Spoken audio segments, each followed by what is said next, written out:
All right. I did exactly what you just did. That's funny. Yo, what up, everybody? It's JTO in your face back again. I'm Jerry. I'm Marcus. And we out here for We show. Out here, we practicing social distancing. Still at it. You know yes. that. Gotta stay Ain't clean out nothing here. away. For Mask sure. off like Future though. Yeah. Ready for y'all. Even though he did do like a mask on campaign I saw like on Instagram a couple weeks ago. He did. Because he had to do the responsible thing. Yeah. I like that. Future's been out here spreading corona like a mother. That song's dangerous right now. Future's dangerous. There's not a song by Future that isn't dangerous as fuck. Like they're all, the peak of irresponsibility. But it's fun. It's great. I'm not mad at it. I'm just saying what it is. He makes it sound so good. For sure. Oh man. But how's your week been going? It's been alright. We were just talking about the pursuit of medicine. The pursuit of medicine? Oh, sure. Yeah, Marcus didn't know people steal drugs. I don't really. I didn't know how easy it was to get the doctor's pad like that. That sounded. Yeah, or maybe you didn't know how valuable I guess it is. Yeah. Or how common it even is, because I'm sure it's as common as theft is common. I'm sure it's not super common, but you know what I'm saying? Like theft happens, and when it happens, it's gonna be something valuable. Story is I'm running around trying to get medicine. Was having stomach problems, and I needed some antibiotics. I have a prescription from my doctor, and I've been working with him for a while. I went multiple times. He's given me written prescriptions. He's given me different kinds. I've been able to get my medicine with every kind, as long as it had that signature though. This one time he prints it out, but he doesn't sign it. And I had no problem getting the other medicine that's prescribed, but this antibiotic became a problem. Running around, these different Romas, they're all saying no for the signature. Finally, I start getting to places other than the place that works with these guys, and they're willing to give it to me, but they don't have it until I finally find the one that does. Beside the point. Because even now, I would say they probably have to be like more careful than ever, because now like you might try to get some antibiotics and turn around, get on the street and start slinging antibiotics to people. Yo, got the Rona cure. Right up, step up. You know, I'm sure someone's tried that somewhere. There's some like wild ass weed dealer like in Texas somewhere. Like, yo, all right, I got an eighth, and I got that Rona cure if you're curious. You know what I'm saying? Get your antibodies up. I got what you need. I'm on deck. You know that. Someone has said that, and someone has worked on. So it is a dangerous time, especially right now. People are saying anything. People are believing anything. Yeah, people are saying everything. Like, there's just no limits of the wild shit people are willing to say right now. For the sake of the economy, I guess, or for the sake of whatever. Even though, like, I get it from some places. Like, we talked about your girl in Las Vegas, mayor. And, but, like, super villain. As retarded as her shit was, like, Vegas is, like, dependent on people coming in and out of it. Like, there's no one that's not in the service industry in Vegas. Like, that's the whole thing. Yeah, that's one giant service industry. So, like, I get the level of panic because I don't know if the city's ever seen anything like that. Like, and that was her point. That was. Yeah, it's historic in the worst way, unprecedented. Yeah, and I mean, this is where one of those things where how you were saying phrasing is everything. It really comes into play, because she could have gotten on that interview and said very different things, making the same point. Yeah. And you would have had a very different reaction. It would have been more like, damn, I understand. And he was even the interviewer Cooper, he was still, even in her craziness, like, yo, I understand these parts. Yeah, it's not coming from nowhere. And now it's really we're dealing with scared people, especially people that are voted into their job or in the power period. Because like everyone's like, all right, I don't want to be blamed for this, and this is something that is no one's fault. Like how we handle it is how we handle it, and that's when the fault comes. But if I were the mayor of Las Vegas, I'd be terrified too. It's like, yo, under my watch, we all lose the money. Like, what if some of the casinos on the strip can't reopen or whatever? They lost that much. They shouldn't. I don't know. There's so much money, but they're also losing that much money, like every day. And rent. Yeah, like everything's still due. So, yeah, I can understand like that fear is like, all right, under my watch, everything crumbled, and so I need to do everything I can. But like, I've said it before, and it's a important thing I try to go by. You can't let fear run your decisions. Yeah. You got to be able to take a step back, reprioritize, understand what's important, and know that like if that's really where your fear is coming from, if you take care of the people, they'll take care of you. They're not going to blame you. They know you didn't do this. And that's the part where her leadership failed in that interview. Because all over the place. Yeah, and it was letting the fear take control, but then it was her phrasing left the strong implications that she doesn't care about her people, and she's not putting in the effort that would be needed, even in comparison to the people she calls her friends. Oh, even beyond her phrasing, I think she doesn't care. Like she's, she does, but like doesn't. Like there's a real. You can't really phrase. You can't phrase. I want our people to be guinea pigs. Well, you know what I'm saying? Like, I don't know how you say that right. And, I thought it's still okay. In a weird way, that was the only part where I was like, I see you're trying to say just anything to get yourself back on line, but this is the worst one. Yeah, but that everything like led to that point though. Like everything kind of circled around that point. Like that was the destination. So like everything you said was kind of leading to the fact that you're willing to open this up. You're willing to let the hospitals flood with people sick from some shit that just brand spanking new. Like you just said, yeah, I'm willing to risk it. Like literally, one of his jackasses out of Texas was like, "There's more important things than living." That's like a quote from a human being. Like, what does that mean? There's some things more important than living. Like, name one. like, what is that? That is the craziest shit I've ever heard. That wasn't in like a bad movie. The next shit better be ecosystem. Like that's some like. That's like that should be like the last line of like Armageddon. You haven't seen Armageddon. God damn it. It's been a while since I tried to pull a reference out, and that's why. You get it at home. But like, God damn it. Like it's really, it doesn't make sense. Like, and what makes these things even more egregious, if you're gonna talk this crazy shit, like we're saying, you gotta fucking mean that shit. Well, you should be broadcasting from outside talking that crazy shit.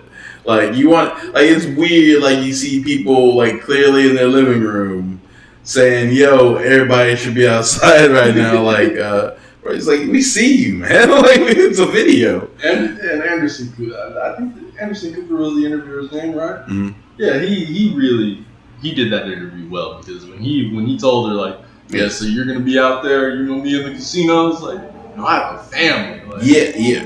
That was when I was like, whoa. I forgot she said that shit. Yeah, exactly. See, these people they just don't give a fuck. Like, they're not even pretending anymore.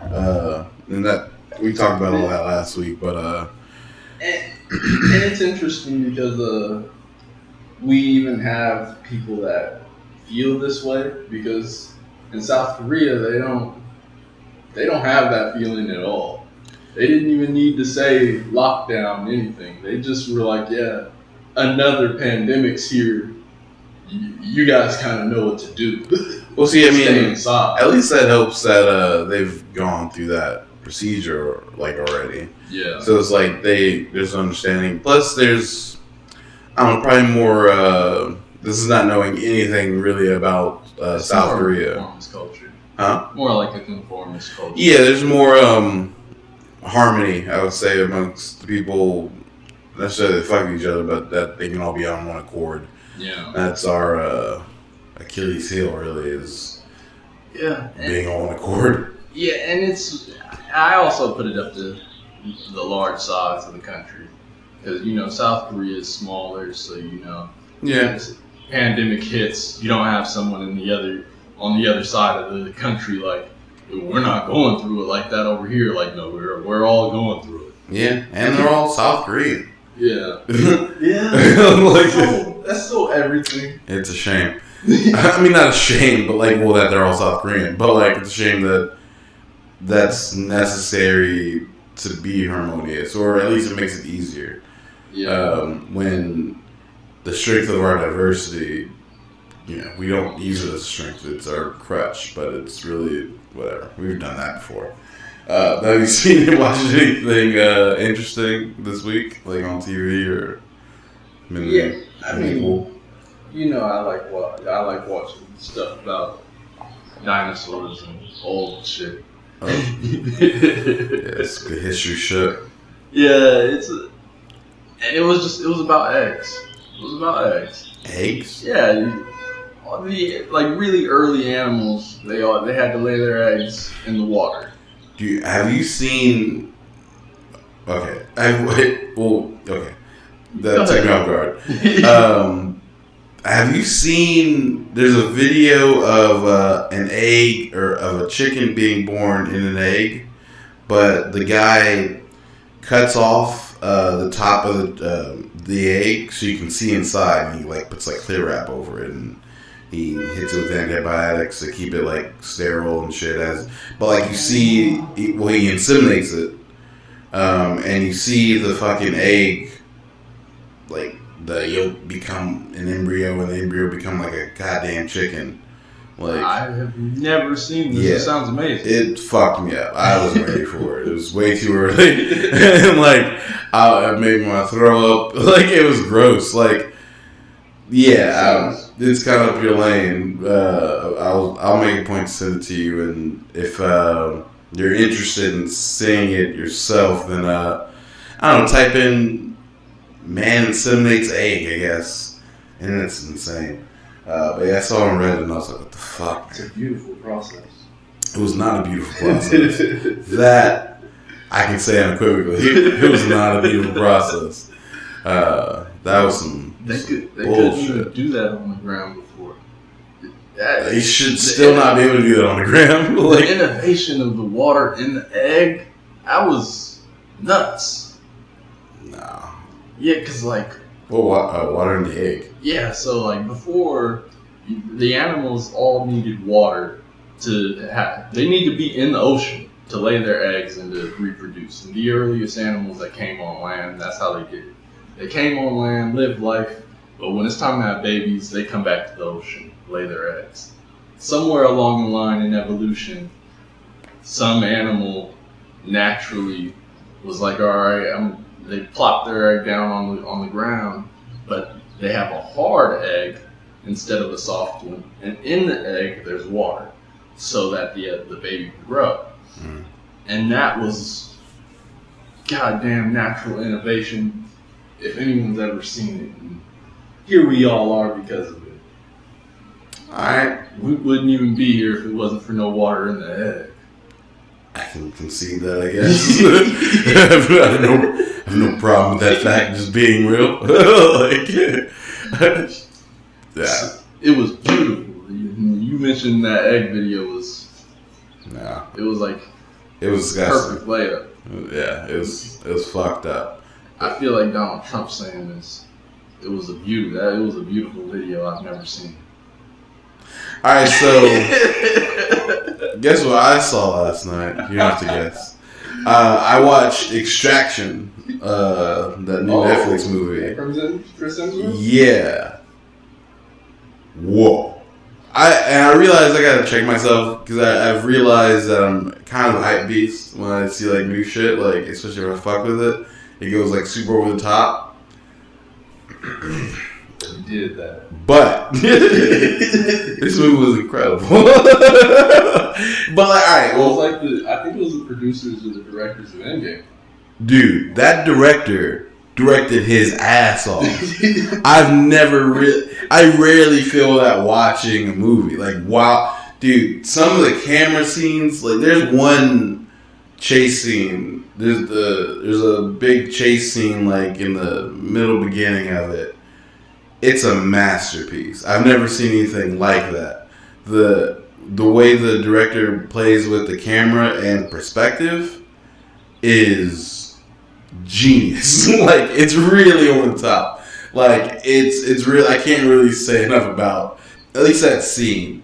I have problems with the movie. I have some problems with the movie as a whole. Story wise, or story was solid. It's an action story. So a kid gets kidnapped, and Chris Hemsworth leads the team to extract him. It's all in India. So there's a lot of it in Indian, or I don't know the language in India that they're speaking, but it was not English. There were a lot of subtitles. I'm usually not excited about that. And even some of the dialogue was low. Like there's a scene where Chris is talking with the kid.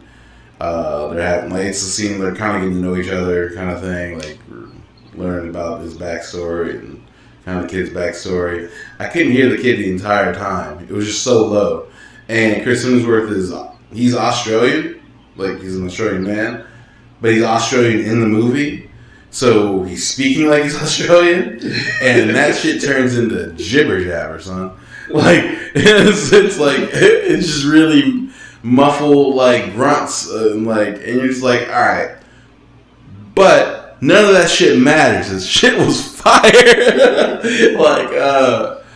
I don't know how I felt about the ending. I could have gone either way. But above John Wick though. Huh? Above John Wick though? I've never seen camera work like this before. Okay. It's really incredible. You're not even with the hero the whole time. Like the switch of perspective was unbelievable. Like it's really fuck the story. It doesn't even matter what it meant. You could have put this on silent, and it was a great movie. You know what I'm saying? Like, beautifully done. Action's great. But the cinematography it should win awards, but it won't because it's an action movie. But I don't know how they did it. I kept meaning to look that up, but I watched it like pretty late last night. But I'm gonna look it up today, like how. Because there's I couldn't figure it out. Like it's some cranes or some. Dude, because some of it felt like this could be a drone, but it would be the best drone flying of all time, and it's kind of impossible. Like it would go from like a hovering thing to like a scene like over the shoulder, but it's all continuous shot, and I can't say enough about the way he played with the fucking perspective because it's like you're a person. It's a third person limited, right? So you don't know everything that's happening in a scene, and sometimes that means you don't know what the heroes. Dude, the shit was incredible. So the suspense that causes, I've never seen that mechanic done, and this guy, he fucked that shit up, like in the best way possible. Like it was really. So if you're looking for a giant overarching story that's gonna give you everything, this is not that. It doesn't need to be that. This is action, really whooping ass for like an hour and a half. I want more of it. I don't even know if they left it open for more. I'm not going to spoil anything on that front. but goddamn, or even if it's not another story, I want to see more of this style thing, cinematography in action movies. I just want to see them do another action movie, I guess. Yeah. Because this was different. Would you say it felt the same way, kind of like when Jason Bourne came out? It was never. This is different. Okay. He did something brand new. That's what I'm saying. He really he broke shit. I've never seen this before. Maybe if there is an example of something else, I want to see it. So yeah, comment that shit if you've seen some camera work that plays with the perspectives and follows. Man, it's crazy. Like, it's really crazy. I don't know how to really just give it justice describing it, but like when you see it, you'd be like, oh. Because it's even, and it's wild because it even starts off like, like you expect this, like this. I'll ruin it a little bit, but it's literally like the first 2 minutes. You start off with Chris Hemsworth like getting shot on a bridge, and he's heaving and he's fucked up. And then you're looking at it, you're like, they're gonna flashback right now. This is not where the movie starts. And this would be amazing if this is where the movie starts, because holy shit, that would have been new. I was like, this would be crazy if they actually do this, but there's no way, because this is just, we've seen this before. This is a very overdone thing at this point. That was even the plot of side plot of one of the Rick and Morty episodes. Where The Purge, if you remember the Purge episode, is the screenplay the guy wrote. He starts it off and he's like, 3 weeks earlier, I had that in Morty eye roll. So it does that. So he starts off and then it's like 2 days ago, and you're like, okay. But then that shit was hot. So it starts off like, oh, this is gonna be some rough. I kind of liked it only because they did some new later. Because it lulled me into, this is just going to be a regular action movie. That's fine for what it is, but no. No. You didn't sign up for this? No. Just that chase scene alone. The movie is good enough just for that one scene by itself. It still goes from there, but that shit rocked my world. It brought everything together. I can't. You'll see it. You know what I'm talking about. It was really a refreshing thing. I can't. I'm gushing. Yeah, I'm gonna see it. The part that it got me in the trailer was when the kid's like, yeah, you're so brave. He was like, you're always rescuing people. He's like, nah, I'm only sometimes rescuing people. Yeah, I was like, see, that's what I'm saying. There were problems. If this could have been. Man, if they could have did a little better with some of the story elements, this could have been all time. Yeah, because the kid. I thought he was gonna be kidnapping some people too. I'm like, oh, this. See, and even with the kid, they create some false tension, where it's just okay, this is not. I don't want to ruin it. But I'll see it. They tried to create some weird tensions where you're just I don't even know why you're trying to build this up, because they're not. It's not gonna be a thing. So we can get past this quickly. I think you'll know exactly what I'm talking about when it's happening, because you might feel it, because you're gonna be like, really, Chris is gonna do that? You think so? You think that's what this movie's gonna rotate around? Chris doing that? No, I don't think so. Because I kind of. But he's a badass in this. You can put. I did see Pro Logic on Instagram. He does these awesome images. But he's been doing this Versus series, and he did. I think it was this morning. He did that character versus John Wick. Who would win? I think John Wick still goes, but this guy makes a case. He's going full Punisher. Okay. So it's definitely worth a peep. It bangs.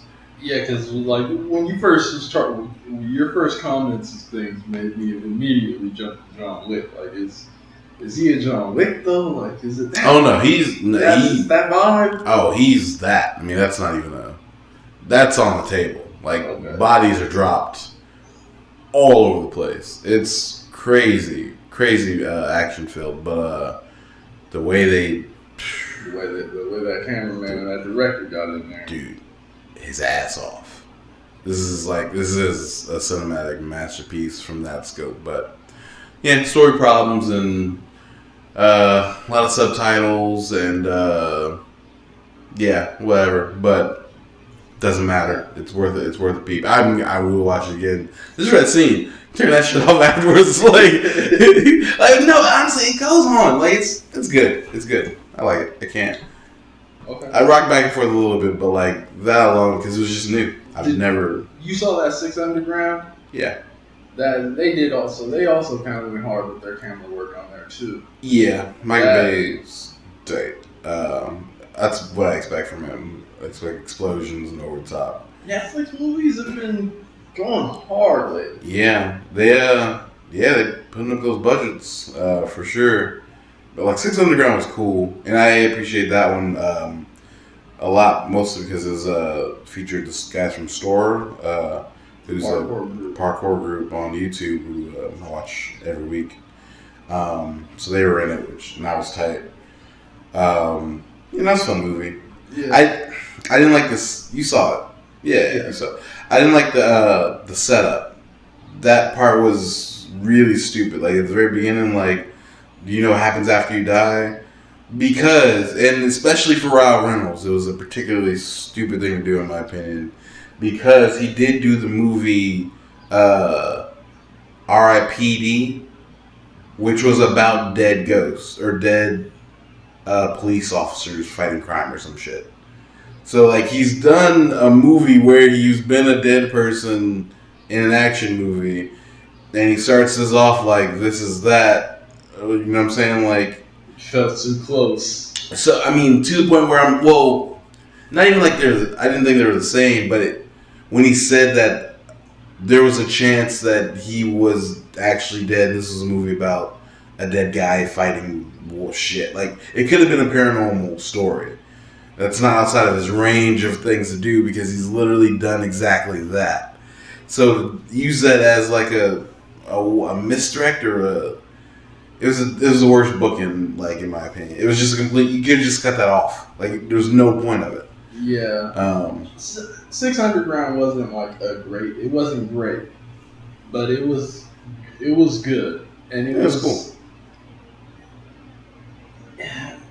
In terms of the camera work, I thought it was really great.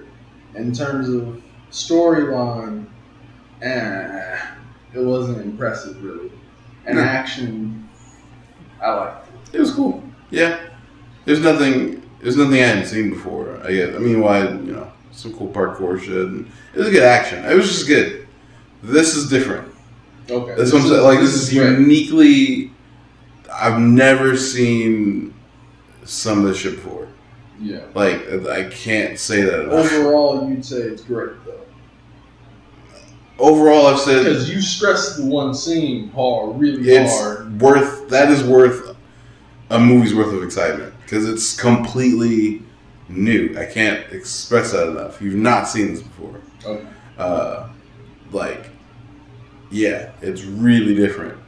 I want you to see it because I want to talk about it. Like, because it's really cool. Yeah. So they're bringing something new to the game.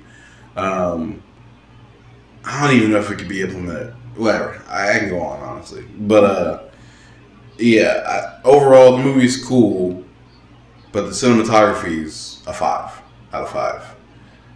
The movie overall,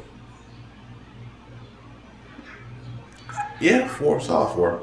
Solid 4. Yeah. For sure. It would be a little lower, but that part, I would go higher just off, like, it's a really cool mechanic. Like, I can't stress it. I stopped it. I was like, I literally stopped it and was like, what the fuck? How did he? I was like, how did he even do that? And I'd never have that thought usually while watching a movie, like how? Because it's like I get it's a movie, that shit's happening. This whole thing, no. No. No, yeah, I need to peer behind that fourth wall right now because this is really incredible. And the decisions, some good decision making. Do you think that Netflix's recent work has shown signs that it's going to blast out against Disney Plus? Because, I mean... I never... At one point, I feel like it was a general thought that like Disney Plus was gonna like just kill the game. I mean, they're gonna become a factor. I didn't think they were gonna put Netflix out of business because they had already prepared for this. Yeah, like they started making the content a long time ago, so they have a decent library of like stuff. Even if all the studios pulled out now, like. And they only could show original content, they have a lot of original content. Is it all good? No. But some of it's great. Okay. Like House of Cards was great before that shit. Whatever. Space of controversy. Yeah. But up until that point, that was world class television. What else? I mean, they have some good stuff. I can't think of anything off the top, but even that Lost in Space was original. Yeah, that Lost in Space was really good. And on content they acquired, Lucifer was really big. Well, that's what I'm saying. If all those were pulled out, that's what I'm saying. If Netflix originals. Well, they started their own original content on top of that. Of Lucifer? Yes. Oh, okay. Yeah, so they took Lucifer and then they've added a season. They're adding their next one. Okay, dope. Yeah. So like stuff like that. Castlevania, Ozark. That's a hit. I mean they have hits. So like, and this is another one. This is important for action movies. If like you don't really get important action movies. That could be fun. That's why I brought up Jason Bourne.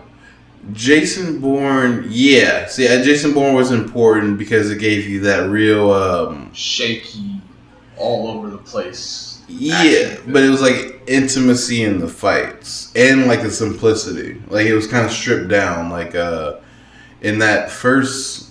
Jason Bourne, the first fight scene in that library, like flat. With the pen in the book. Like... That was some different shit. Never seen a guy get his ass whooped with a pen in a book. Like, you know what I'm saying? Yeah. It was the simplicity of it, but like that hardcore, and it was like super close, and that was important in there because I feel like that. If you didn't get Jason Bourne, and I hope my timeline's right, I don't know if you get Casino Royale in that same style.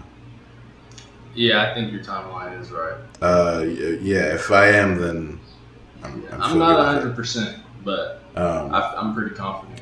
Yeah, but you know what I'm saying, like that grittiness, because I feel like that's what led them to strip 007 back down, because literally right before that was Pierce Brosnan, the visible cars with missiles launchers on ice. Yeah. So they were like, all right, let's strip this back down to this. So I think that's important for that. Matrix is obviously important for so many reasons, but like that level of CGI, and then bullet time, just playing with time, motion, like moving around the subject while it's frozen. Like they gave a lot. There's a lot to the game from that. They gave a lot to multiple genres. Yeah. Well, because I want to give them the sci-fi too, because it's they hit more than one. Sure, we were talking about action movies. Yeah, I guess we can even do movies in general, like just important. Yeah, important films. Yeah, change the game a bit. Yeah, game changers, or at least something that either game changers or like something that really gave something new at least. Because like I don't think. As an overall movie, I don't think Extraction is a game changer, but there is definitely a contribution to the game and how he did what he did, and even because there's a mechanical gift given here. Like there's a logistical of how he physically did some of these things. That's a gift to the game. But then there's also almost a storytelling or literary gift he gave with the swapping of perspectives, how he did it. Because we have movies will cut away, like you'll be with the hero, stuff's happening, and then that's your A line, and then B line. These side characters have their own thing that's happening, and usually these lines somehow meet. That's natural movies, and usually there's at least one, two, maybe three groups of these people, and we're kind of cycling through these people until they collide. This does that, but on top of that, in this extended chase, he hits that perspective switch fast, and they're not always with main characters, and that leads to some wild feelings. Like I was really jaw dropped on the edge of my seat. Like I don't know what's going to happen next, and no movie is really succeeded in that like this to me. Outside of horror movies, I think of Strangers. I was like, even though you kind of know what's going to happen there because it's still in the archetype of slasher film, but they're just coming as surprise. Yeah, because even if you knew, you kind of know how, but you don't because it's impressive. I wish you watched more horror movies because there was a switch between the build up on the horror, your Jason, your Freddy Krueger, and then you kind of got to a shock horror CGI dependent. And I don't know when that switch happened. I know I've not seen enough of them. So I wish you watched more just to delve a little deeper into that. Because when it went from slasher to gory movies? Yeah, because it was a weird switch, and it wasn't I don't know. The movie makers you could tell they felt really good about the switch, but I don't know if their pockets, and I don't know if the audience felt the same. I don't know. I'd probably somewhere around Saw 1. I think Saw was like that. I think after Saw you get your Hostel, which was over the top. I saw that in theaters and I almost vomited. And then what else is in that vein of I don't know. I'm not deep enough in this bag. Yeah. But I feel Saw kind of brought that over the topness to the table of just skin crawling, torturous shit, and you really seeing it and being intimate. And I would say this is all super limited because I stay away from the genre on purpose, but I grew up with them because my dad loved horror movies. Okay. So I saw all these as a kid. So that's why I really hate them now. Because it was all Chucky. Even right now, now we're talking about it, I'm sitting on the couch with my ankles out. Chucky could be under you. He slashed his kid's Achilles in a movie and he just falls and he's just under the bed. I didn't let my legs hang for years. It's just you never know. But that was and Freddy Krueger was a thing. Literally, he someone eats a pizza full of people or something some fucked up shit like that. So that was gross. So I think it's always been there, and The Fly, that's some fucked up shit. But it almost became a dependence. It stepped up another level. Yeah. And the last movie I saw that really didn't depend on it was The Exorcist. That was... Even the original Exorcist had some of that for its time. Her head spins around, she's vomiting everywhere. Yeah, it's part. It's not dependent on it. Like the story and the whole shit scares you, but like it's incorporated. I think it's always been incorporated. And I guess Some I people don't just know how love it. deep I'd say it, but even Alien. Like I saw one of the older Alien movies. I only saw one, but I remembered it was like a totally different feeling than when I saw this most recent Covenant. Oh, I'm sure. Yeah, but that was like a thriller, right? Like the original Alien. I think it was more like a suspense. The way it was shot was like super dark and. Yeah, I kind of looked at it as a horror movie back then. That might not. That No, just because it's really. I think they put that more in the action category. Because she's like, what's that? Sigourney Weaver. Sigourney. How you say her name? I don't know her name. Oh, The tough girl off of Resident Evil though. is this? I don't know. Some person. Same actor. Yeah, she was like one of the first women action heroes. I feel like that role. Yeah. Like one of the first like big ones or successful ones. Don't quote me on that. I feel like I heard that at some point. Like that's why that movie was important. Okay. Like it was good, but like also the leading woman protagonist in action. Like she got in the machine and killed it herself. So I think that was it was an important thing for that. And that kind of lets you know it was more of an action. Mm-hmm. Yeah. So yeah. So I think it's always been there, but game changers. Yeah, you don't get them that often. Otherwise, no, it would always be crazy. Do you think John Wick would be a game changer? No, it was just great. Yeah, it just took. Like you can have like just a great movie that doesn't really have to impact anything. Like, yeah, I feel like that happens. Like I like. Just took the right elements of the right things. Yeah, yeah. Because like Iron Man, I don't think would technically be like Iron Man's a game changer only because of what happened later, like the influence that it had on like the fact that they built a universe out of it and that they're all super successful. Like it had a cultural influence of that, but as a movie, it's a great movie, but it's not like a game changing movie. As in what was happening in the movie. That makes sense? I think so. To me. Or what? I think it is. How? Because of the way they executed their comedy, the overall struggle of Tony Stark throughout the movie, and the way they angle that towards the end. How's that game? What's different? I mean, it's a good story. What makes it different?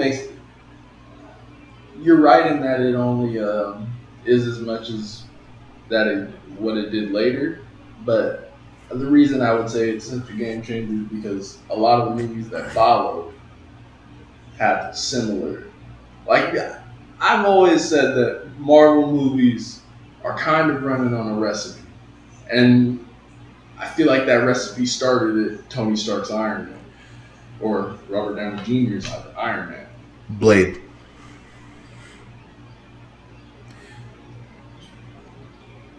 All right then.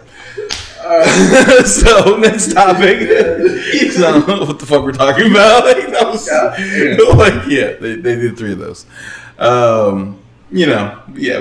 out here. Black people did it. Blade might be that. Blade, if we want to point to one of these as a thing, then it would be Blade. But yeah, Yeah. Nah. Think about Blade. That was all of those elements. It was funny, action packed, and he was struggled. Yeah.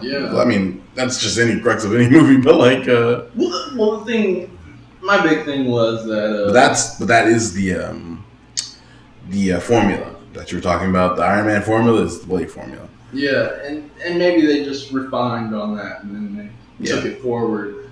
But yeah, I didn't even. It's like I forgot Blade even happened. Mm-hmm. Forgot about Blade. But I only saw one Blade, so I guess that first one's the game changer that matters. That's the only one if we're talking about, like, Matrix 1 is a game changer. Reloaded and Revolutions happen. Yeah. You know what I'm saying? But, like, Reloaded was something, but whatever. Like, I give those movies that much credit. No, I'm not. Yeah. No, I'm not elevating them like that. Like Pulp Fiction, game changer. Just because like people had that style of dialogue. You didn't really have that kind of cleverness and that repertoire kind of movies, but and then after it, everyone's trying to go somewhere approaching Quentin Tarantino-esque without being too cheesy. Do you think that there, off the top of your head, do you know the movie series that had a second or a third movie that was a game changer instead of the first? Because you made a good point in that it's usually the first. Like Jason Bourne, Bourne Identity, that was the one. Mm-hmm. 2 and 3, they just continued it. Mm-hmm. But could you name one that's where it's the second or the third one that is the game changer? It's obvious. Oh Lord! You don't want time to even think of it real fast? Nah, I'll deal with this out. The Dark Knight. Come on, man. We're just laying it up. I knew that one was going to sting when you said it was obvious, but I was like, yeah, the best sequel ever. Okay, how? Because Dark Knight... Heath Ledger's Joker was a different kind... That villain was kind of a different thing. Well, he's like kind of the amalgamation of like past villains or past anti-heroes. Ra's al Ghul was doing this thing. Ra's al Ghul was just a ninja. Like Joker Joker was going after morality and like he was trying to make you. He was trying to break you down to like become what you don't want to be. Like his whole pursuit wasn't even to win. It was just to make you lose. That's like a different thing. Every other villain. He built a pyramid of money and set it on fire and said, I don't need it. I like cheap shit. I like dynamite and like guns and shit are cheap. We haven't seen that before. Like no one's done that shit before. Yeah. And he scared you thoroughly the entire time. Like even the way his voice changes throughout the movie. Sing! Like you're just like, woo, what the fuck? I'm getting chills thinking about it. Like, what are we talking about? Like, that boy was ice. That shit was incredible. And, you know, like, I don't know if you don't get a Joker, I don't know if you get, like, your Thanoses or your Killmongers. Because it was a complexity to him. Like, it wasn't the way he fucked with Dent, like, turning him into Two-Face, like, breaking his mind, like, the way he went after the city, trying to get them to blow each other up, like he was going at humanity. There was no goal other than to burn everything and let you do it. Like you want the world to burn, and he wants you to light the torch. You know what I'm saying? Like that's there's nothing else like that. Yeah, he's just chaos for the sake of it. No one before that was able to pull that off. I haven't seen it afterwards. And they tried with Ra's al Ghul. They wanted him to be more than he was in his film. Ra's is just not that. They have a plan. Ra's al Ghul is the complete opposite of the Joker in that, as far as intent goes. Ra's al Ghul is like a 500-year-old man that runs a shadow organization that is trying to push the world into something. Yeah. Towards an end goal. That is a 500-year plan of like, you know, some like Roman shit. I'm toppling over here, and all right, we're gonna let the Civil War happen here, and we're gonna start this war over here. That's planning to a degree that we've never seen. Like, you know what I'm saying? It's impossible. Yeah. That's some generational planning. Like your kids, I'm gonna fuck with. Like that's fucked up. So he came from a different place. So that's different, but that's not really. We deal with people with plans all the time. Everyone has a plan. He just had the longest plan, so that's not special. Yeah. You know what I'm saying? But everyone has a plan. Everyone's trying to be clever about the plan. Like that's always been stepped up since Cops and Robbers. You know what I'm saying? That building up that. what's their motivations before it. Like Dog Day Afternoon, I think was the one where the guy robs the bank and turns out he's a really nice guy and doesn't really want to rob the bank, and he's really just trying to rob the bank to get money so his boyfriend can have a sex change operation or some shit. So like it's so we've played with morality but being people with plans. This guy said, I'm like I'm like a dog chasing a car. I wouldn't know what to do if I caught it. You know what I'm saying? Like, that quote was scary. He said planning's for schemers. Like, that's not me. Like, dude, this was a guy that just woke up and like shot people to clear his throat. Like, you know what I'm saying? This is I don't make plans. Yeah, this is man. I'm here because we've never. I was seizing the day and it brought me here. Yeah, dude. He seizes the day. It's your worst day. Like, you don't want to be anywhere near that shit. But like the teacher off of the Community. I was watching it. Like it was a poetry teacher. He's like, seize the day. Oh yeah. That was a good one. The Joker took too much of that. Mm-hmm. He sees this shit all the time.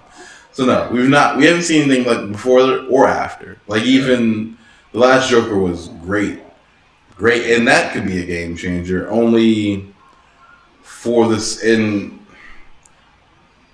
I think we've done I'm blanking on my wording here. The narrator that you can't trust. Like we've played with that before. Like that was a big part of Joaquin Phoenix's Joker, where like he's having delusions and you're not sure as a viewer which is real until a point. And so we've had narrators that we can't depend on, even wackier than his. If you want a game changer towards that, you have to go all the way back to like Monty Python and the Holy Grail. I think it's Holy Grail. Yeah. There's that one fucks with you in crazy ways. Like it's so meta. It's meta. That's meta's daddy. That fucking movie. Like there's one point they're fighting a monster like towards the end, and they don't kill the monster. The monster dies because the animator died while drawing the monster. You understand what? Like. Yeah. Movie's happening. Monster chasing them. Monster turns black and white and just doesn't finish sketching. He fades out, and the guy's having like a heart attack.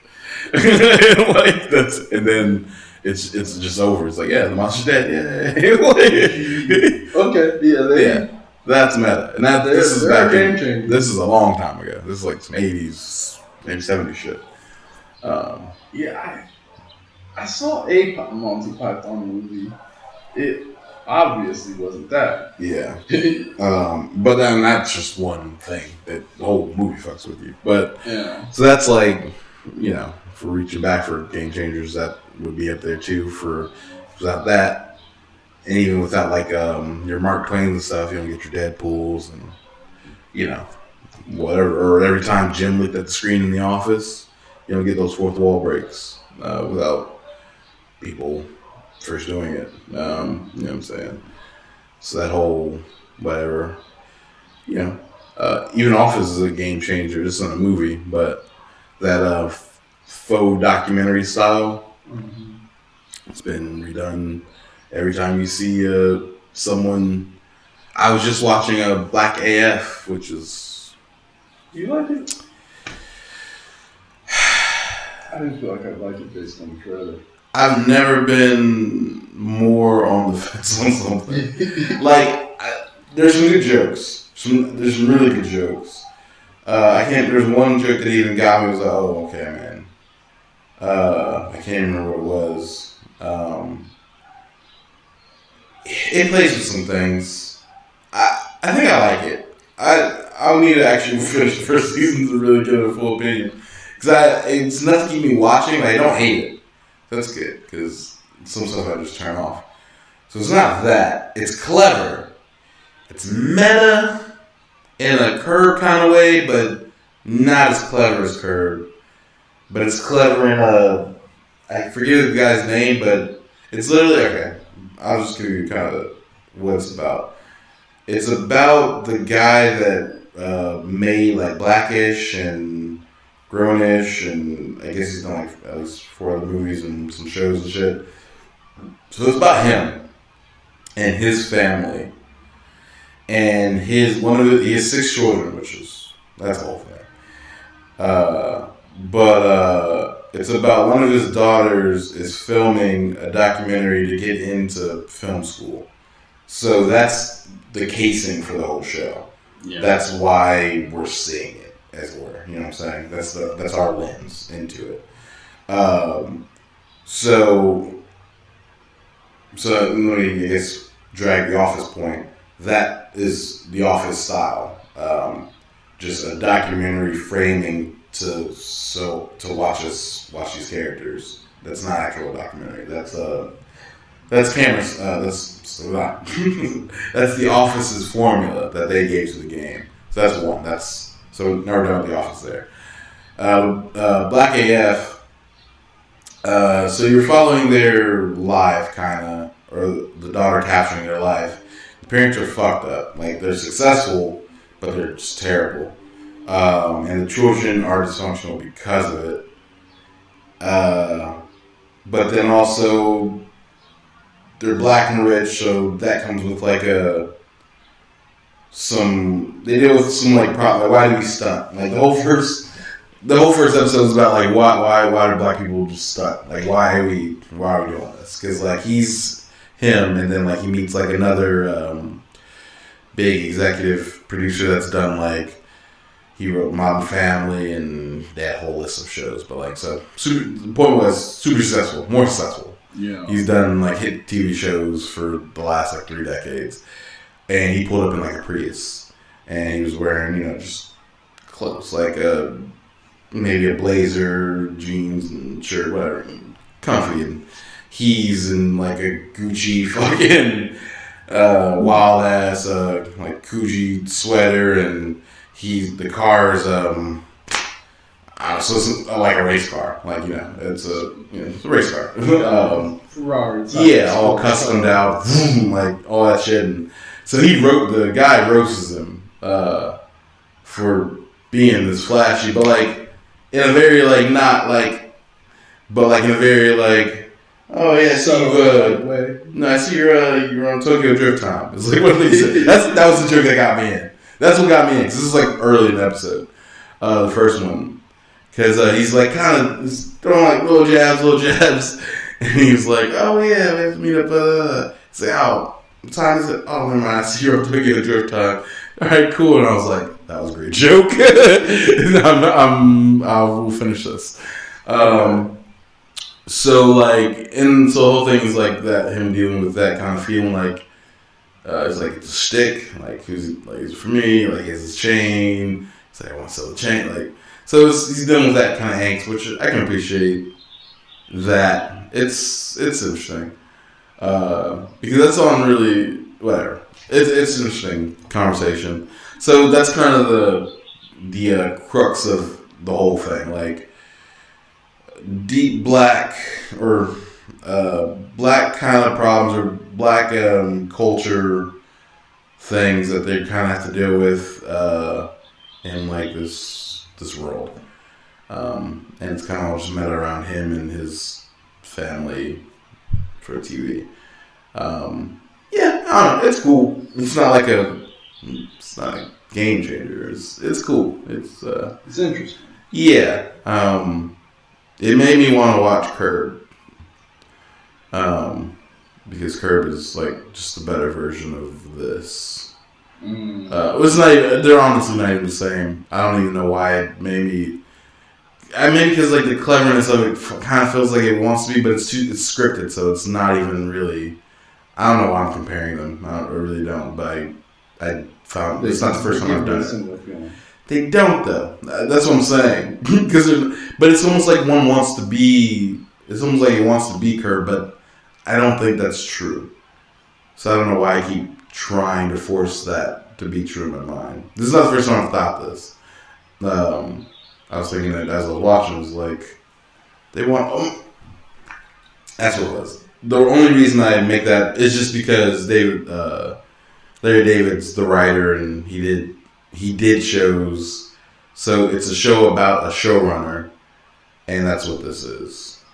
That's really the only similarity. The fact that he's the actual showrunner and the show's about him. Other than that, that's where the similarities stop immediately. So that's. I'm glad I actually said that out, because I had been thinking, like, why the fuck do I keep trying to equate these things when they're just not even in the same lane? But that kind of blurs that lane a little bit. But it's all right. It's cool. Yeah. If you like Blackish and like Grownish, you'll probably like this. It's the same lane. Yeah, it's all right. I feel that. Yeah, I'll check it out. I'm coming in with better expectations than what I had, because I watched the trailer and was like, I could pass. Yeah, and you still might feel that way afterwards. Like I'm not. I can't ring an endorsement. It made me laugh. I didn't want to turn it off. Caught you. But like, there are better. I could also. It's not a phone. It's not a show that I could watch it while I'm on my phone, or like I might like reach to do something else. It's not like Ozark. I'm not like I need to see what the fuck's happening, because someone could just get popped for no reason. Yeah. So stakes aren't high here. Not that they need to be. So it's all right. It's cool. It's cool. I feel that. That's like, what would your review be? Yeah, it's cool. That's how I feel about a lot of the newer TV shows that come out. Like, it's not bad, but I can get distracted from it or jump off of it easily. Nah, I don't think too hard about it. I wish we need a new comedy. I'm trying to think the newest comedy that, like, maybe Frank and Gracie. Never heard of it. That shit is funny. It's about two old ladies and their adventures. It's funny as shit. Like, I don't know. It's just funny. Lost in Spaces. I mean, not Lost in Space. Final Spaces. Oh, yeah. Final Space is good. Yeah. Yeah. I mean, we're going to get animation time, though. Mm-hmm. We're going to get animation time. Yeah, for sure. Because, like, Final Space, BoJack, Rick and Morty. Yeah, we're in a good... But, like, the sitcom, I feel like, could be is I feel like it's dying. Yeah, it's in a weird place. Because, like, the laugh track sitcom is too lame now. Yeah, I don't know. It's in a weird place. I don't know. Like, it's all... You get these shows, like Black AF, that's, like, the new... I don't know. Closest thing to sitcom. And, like, at the same time sitcom was dying, you had a lot of, like, Jersey Shore, Keeping Up with Kardashians, like these reality shows that were coming up at the same time. So, like, now the shows seem... Black AF seems like it could be, just off the trailer, sounds like it could be, looks like it could be a cross between a sitcom and a reality TV show. No, it's just sitcom. There's no reality to it. Okay. It's faux reality. Okay. It's all... But that's what Jersey Shore was. No. That wasn't real. Yeah, but it wasn't scripted. Oh, okay. Like, it's a big difference. Like, Polly was never as clever as they could be on Black AF because he's not a writer. And he's not a comedian. Yeah. This is written by comedians to try to look like life. You know what I'm saying? Like, and we know how or even you, if you're if you've seen enough episodes, you'll know how it's going to end, and the writers know it's going to end. Like, a reality show, you make up the narrative out of what's happening, and you can kind of force events, but you don't know that it's going to happen. Okay. It's a structured documentary kind of, or a exaggerated documentary, but it's still documentary format. Yeah, ish. It's a big difference. Because that's not trying to be clever. The only appeal is that they can do anything. And these are people. They're just, being people. Yeah, or being crazy people, because we got the crazy people. They gotta be crazy. Yeah. That's the requirement. Yeah, that was the only thing we asked for. Are you crazy? You have abs. Alright. Yes, you. We want you. You'll do perfectly. Yeah. Welcome to the shore. That's it. So we got a couple t-shirts. I think it'd be tight if sitcoms started getting away from the family, because I do love family sitcoms, like sitcoms about family, but we have a lot of them. So yeah, like even this Black AF, like I would have loved it if it wasn't. I guess they did like Grownish, but like I don't know. They just need something else, a different. I actually have a idea for it, but yeah, I don't know. What's the most recent sitcom you can think of? And that, what's the most recent sitcom that's come out that you could think of? Black AF. Yeah. What was the point of the question? Well, I mean, I just was kind of wondering where things were at, because they're making, like, The Big Show has a sitcom on Netflix. The Big Show. Remember, you ever watch wrestling? No, I know who he is. This is just throwing me off. Yeah. Yeah, he got tax in his ass from Ric Flair. Yeah. Legend. Yeah. He has a sitcom on Netflix right now. He has like 3 daughters and a wife or something, and it's about him raising his daughters and be good people, I guess. I don't know. I haven't seen it, but it's a thing. Brand spanking new. Yo, I don't know if this is like. This is weird. Mm-hmm. It's a weird thing I'm noticing. Like, the most badass dudes have all daughters. That's people have theories on that. Like, if you're like a hoe and like a former or younger in life, then yeah, you're gonna have daughters. Just so you know, like, yo, like it's kind of like the comeback must be swift. Yeah, it's not like punishment, but like kind of, you know, a balancing. Yeah, and that's like a super thing. Like I don't know truth to it. I mean, babes are just popped out and whatever. Mm-hmm. But like, yeah, like Charlamagne said that a lot. That was kind of the like Barney at the end of How I Met Your Mother. He ends up having a daughter, and it turns his whole thing around. Yeah, like it's a thing. Yeah. It throws you off. An archetype. Yeah. It's one of the ones that throw you off. Like. Yeah, makes sense. It's like karma coming full circle in theory. It's like, all right, now you raise one, and let's see how this goes. Let's see who takes her down in 20 years. You like it?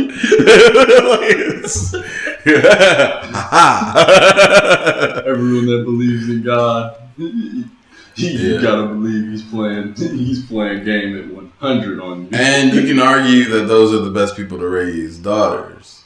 Because once it's around that time, it's like, all right, I know exactly what he's thinking. Like, you know what I'm saying? Like, don't. That's again, this is all now cliche, because it's always like I've literally seen that on television like at least 10 times, like that conversation of, I know what I was doing at his age, and what like that whole I've seen it too. Fill in the blank, like it's super overdone. But that doesn't make it any less real. But yeah, it's an archetype. Yeah, we have some strange archetypes going on. Oh, they're fun. They're strange though. They're all strange. Yeah, they're only fun until, someone makes them not fun. People go too far. Yeah. Once you get a really good one, people like to take it and they just go to 1,000. For sure. The Chosen, they burnt me out of that archetype. The Chosen. Oh. Yeah. Yeah. That's interesting. Because I'll always have love for it, but they burned it so much that that's interesting. You bring that one up. Only me. Just because I've thought about different ideas around that idea. Yeah, just story wise, around the archetype of, and I thought about it in 3 different ways because I was thinking of it in as a series like Steven Spielberg's his Chase series, they're he did he has a couple different series, but his Chase series was basically 3 movies. They didn't have anything to do with each other, but the common theme was the hero was on the run.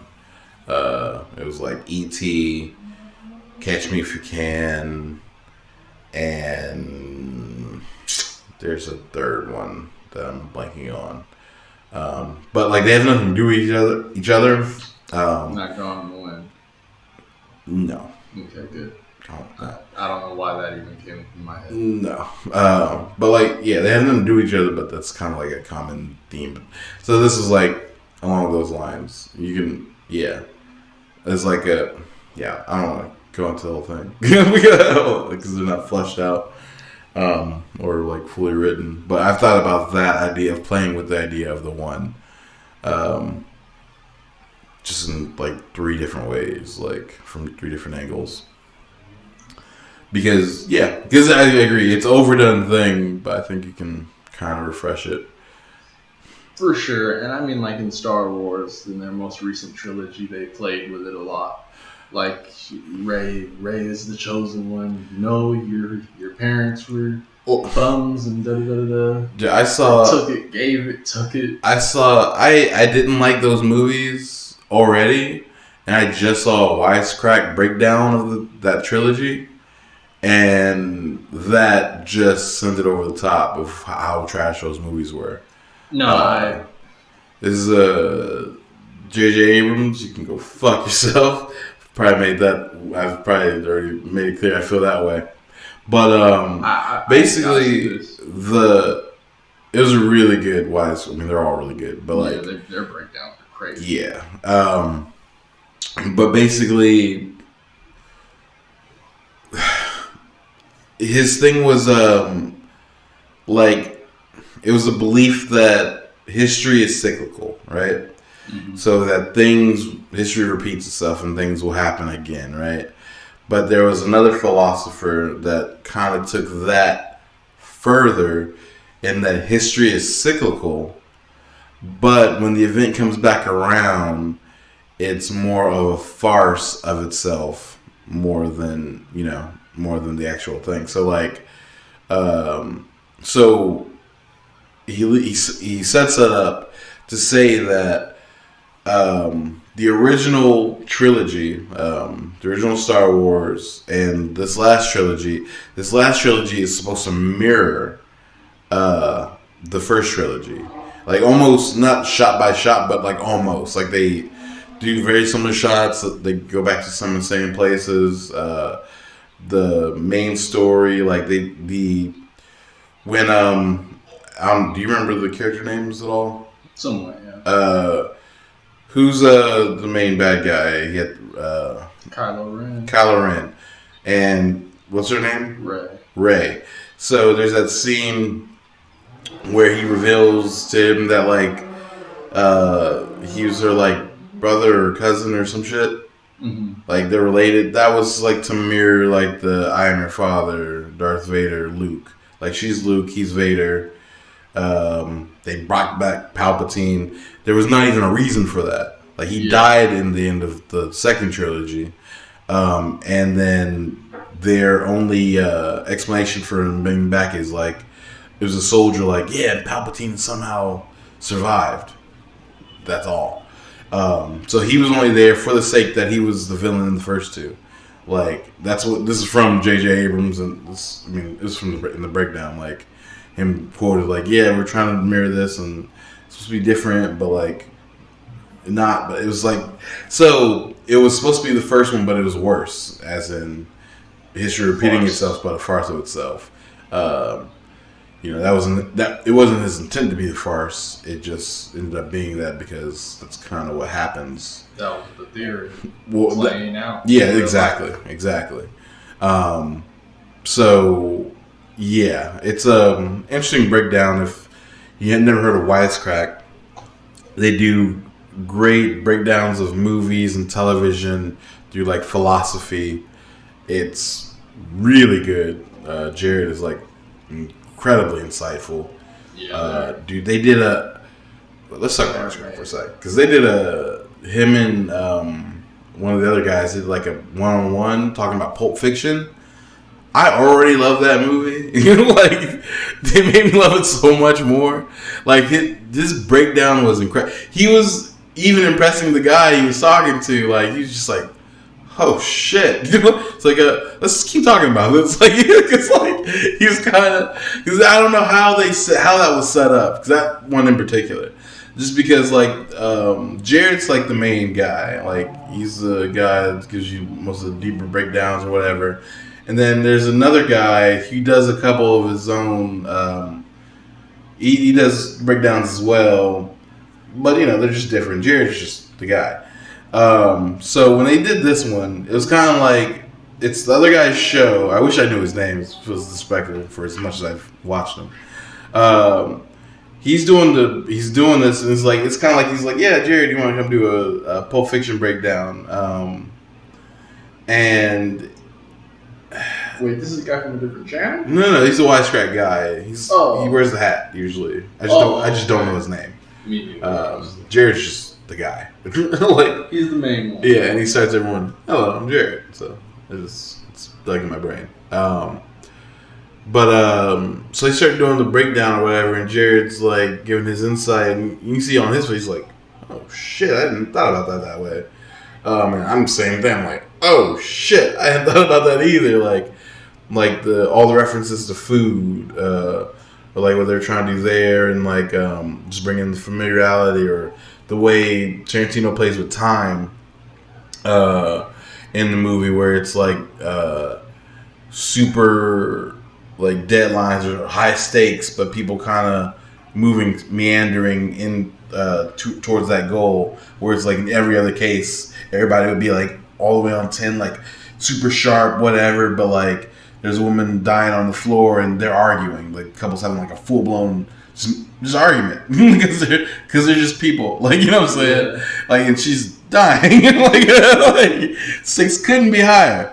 And even they blow the dude's brain out and they have to get the car washed, and they're at Tarantino's house, and so she's like, the wife's gonna be here in 40 minutes, and the wolf's there, and he's explaining the whole thing, but he's explaining it slowly and taking his time, and it's a really slow scene, but stakes are incredibly high, like, you know what I'm saying? And so like that was 2 out of like 20 things they point out in that movie, which is incredible. Yeah, they're really good. They're just really, really good. So if you've never seen Wisecrack, you can turn this off and just watch Wisecrack videos, and this shit's amazing. Yeah, you got. Yeah, if you like movies, like philosophy, yeah, and they'll break down anything good that you like. They've broken it down amazingly, for sure. And they sharpen your own breakdowns of looking at content. For sure. Because watching that makes me, like, when I'm watching a movie, I start breaking it down and I start trying to get takeaways from it. Yeah. And I mean, I saw Pulp Fiction super late, but that was, even you were talking about how they were meandering and going slow, one of the things I had taken from it when I watched it was stay calm when the stakes get high. And you can still get through it, and not only can you get through it, but they weren't calm though. they weren't. None of the wolf one was. The one when she's dying Wolf was the epitome of calm, but like when Samuel L. Jackson and John Travolta, they're not exactly calm, but they're not stressed. Are you talking about when they're at the beginning when they're going up to the apartment? For sure. See, they pointed that one out too, because that was a great one. Because like they start off the scene stressed. That bird. Huh? No. Before they even get there, like you have to. Okay. So they're in the car. And that's where they start the conversation or whatever. They park and they go in the trunk, and it's a shot from the trunk up on them, right? So it's looking up at them, and they're getting the guns. Usually, and he was saying like that scene like shot that way. I mean, shit's about to go down because they're pulling out guns. Usually, it's when they're pulling out big shit, and he even says like, "Damn, we need machine guns. Like we need bigger guns. We don't know how many's up there. Like we don't know." So it's just that's like setting tenseness. But then they start having that conversation as they're walking, and it's just a super casual conversation. So it's that mix of like the tension should be at a 10 because they're approaching a shootout in theory, and they feel underarmed. He said that he's like, "Damn, I don't think it's enough. We don't know." Like so, but then they're talking about foot fucking and like I'm the foot massage master. Like so they're having all that, and then like he's talking about in that same scene when they're walking, they get to the door, and he almost knocks like. No, I don't think it's time yet. He's okay. Well, yeah, give it a couple minutes. And so they continue walking down the hall, finishing the conversation. The camera doesn't move from the door. So it's almost like if you're walking with them, if you're the third person walking, they're like, you're at the, and you're still, so it watches them from there, but it keeps attention at the door because that's where shit's gonna go down. And then they come back to it, like, I was like, I didn't even, like, I wouldn't have thought about these things, but, like, it's so amazing what Tarantino was doing, like, holding that tension and, like, that same time, just, it's still a regular day. It's really, and then, like, I can talk about everything he said, because, like, in that same scene, like, as he starts talking, like the guy's explaining shit on the couch. Or no, the guy's explaining shit that was eating the burger, and he shoots the guy on the couch, and he's like, "Oh, so did I interrupt you?" Like, that's him playing with the time again. Cause he's talking, it's like completely disrupts him. Like, you know what I'm saying? Like out of nowhere. It's crazy. It's crazy how good that movie is. But their breakdowns make you appreciate stuff a lot. They bring out the greatness in the greats, and they really show the shade. Yeah, it sucks. Yeah, their balance is great. I watch them almost every other day. Like I'll even watch old ones again, like just to because it's so much information. I try to let them build up. Well, there's just so much information that even like even this Pulp Fiction one, I think I can quote back like a lot of what he said. And I'm still forgetting some, I'm sure, just because they're so dense of information. Especially if that's just that. That one was easier to retain because that was more of a conversation. But when he does like the breakdowns, just straight to the camera, and he gets in his philosophy bag, like 17th century, like I was just like, okay, I love this. I'm not gonna remember all these fools in 5 minutes, but I remember the gist of what you're saying, but like. So I like to go back to watch those, so some of those, the more precise points stick a little harder, just because, just do straight repetition. Like, if I hear this name enough, and I got the idea, and so I just need to, if I can attach the name to it finally, then that's extra, bullet in the chamber. I also like the take. They don't make as many videos.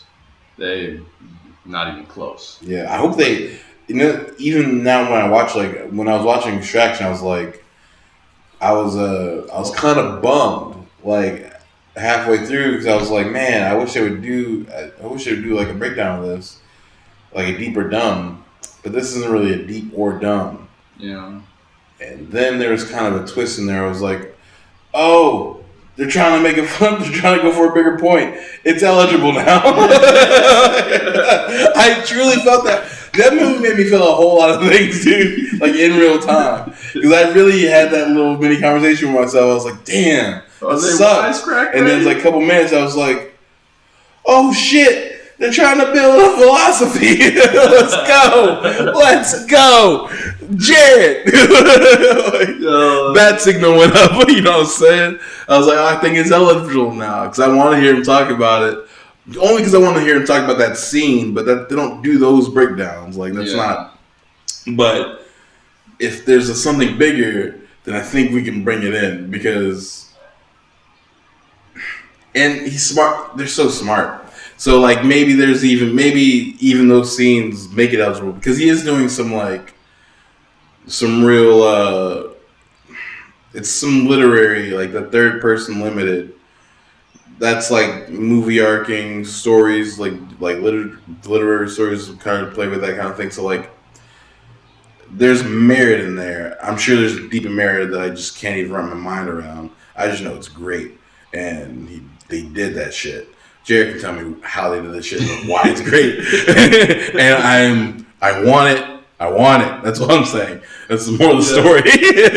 Jared, more videos. If there's no other takeaway from this entire episode, I want you to know that Jerry wants Jared to make more videos. So I'm here for them. Thank you, sir, for your service. That's an essential worker. Yeah. I love that shit. It's a crazy thing because I think I've talked about Crash Course on here before, but they have multiple series on different subjects, and their philosophy course, they go through a lot of just philosophy basics, reasoning, your induction, your uses of nihilism. Absurdism. They go through all the terms. So then when you go back to Wisecrack and they get to talking about it, he might name drop someone and you're like, yeah, I know. So was that Crash Course? Crash Course, yeah. Pick that.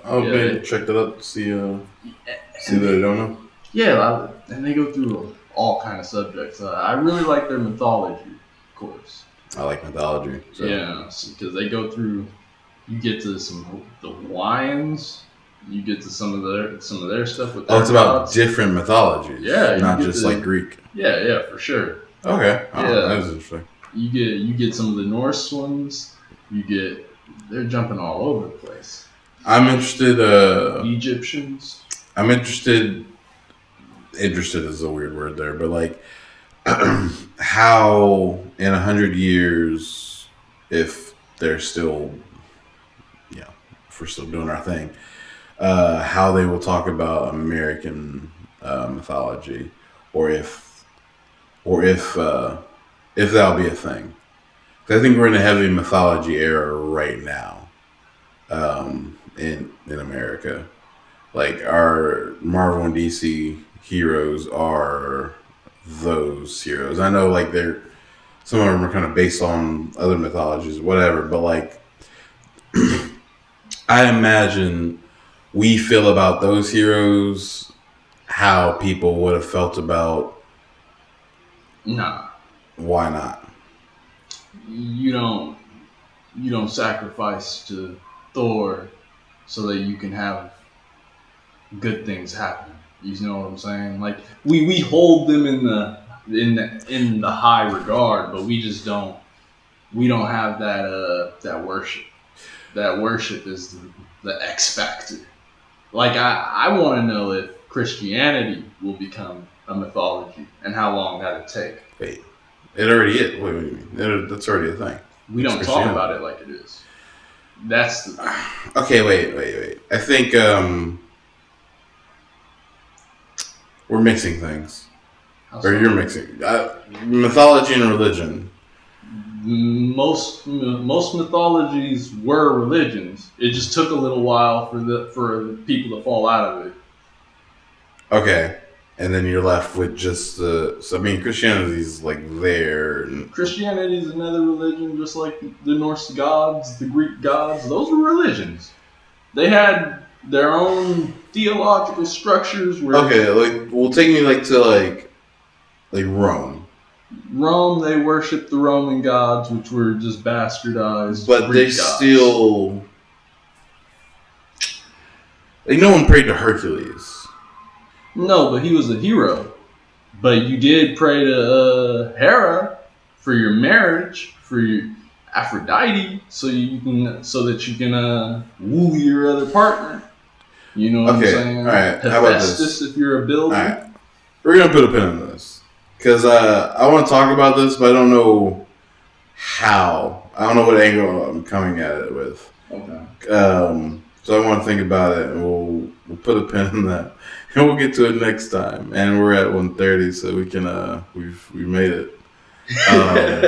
So yeah, we're gonna put a pin in that, and maybe address it next time or not. But hope you enjoyed this. This has been another episode. JTO, just talking online in your face. I've been Jerry. I'm Marcus. We're happy to see you again. Oh yeah, We're gonna see you again soon. for sure. Stay safe, stay clean.